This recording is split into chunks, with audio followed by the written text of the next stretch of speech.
Yeah, it's been a long time, probably 18 months to 2 years since the symptoms first onset. So yeah, very excited to get back on the pitch. The Osteitis Pubis can be quite stubborn. I believe before you came to me, you had injection, you also had physio and things like that. So what do you think was not working before you came to me?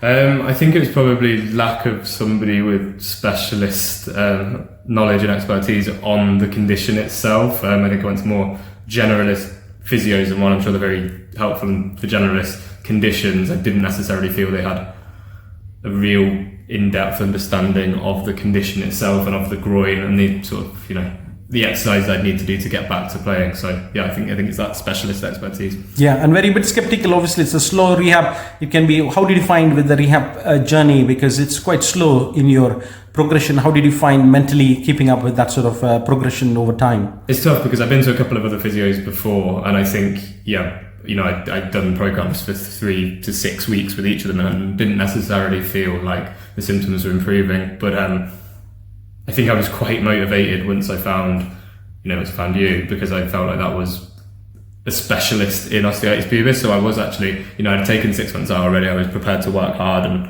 yeah, it took time, but it was also nice that there were constant milestones that I met and progressions every 4 to 6 weeks. So yeah, I'm probably in the fourth phase of progression now, and that's been motivating. I believe you were returned to running. You're doing 5K plus. So how are your symptoms day to day, and how do you find change in your strength and improvement overall? Yeah, for sure. I'm now running 3 times a week, 30 minutes a time, which I don't think I'd have thought I'd been able to do when I came here a few months back.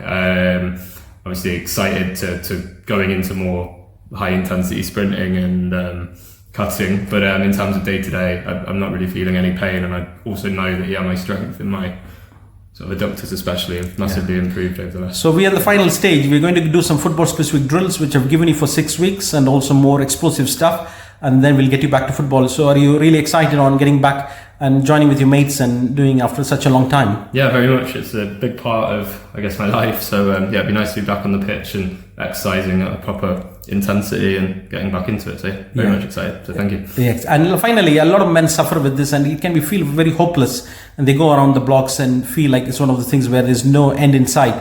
So for men or women with this sort of chronic condition, osteitis pubis, what would be your journey? Because it's never easy going through that for 12 to 18 months. What would be your sort of suggestion or advice to those men and women? Yeah, it's frustrating. You'll probably have done a lot of reading on the condition and gone around a lot of circles. So I would just say trust in a specialist physio, and then trust in the journey, commit to the exercises, find time. I think changing schedules is important. I needed to build in different types of exercise, like gym and whatnot, into my routine, but yeah, it does feel good, and the end is nearly in sight, I'd say. So just keeping that sort of sight in place, isn't it? Okay, thanks Alex, and all the best for your football journey back. Thanks very much. Bye.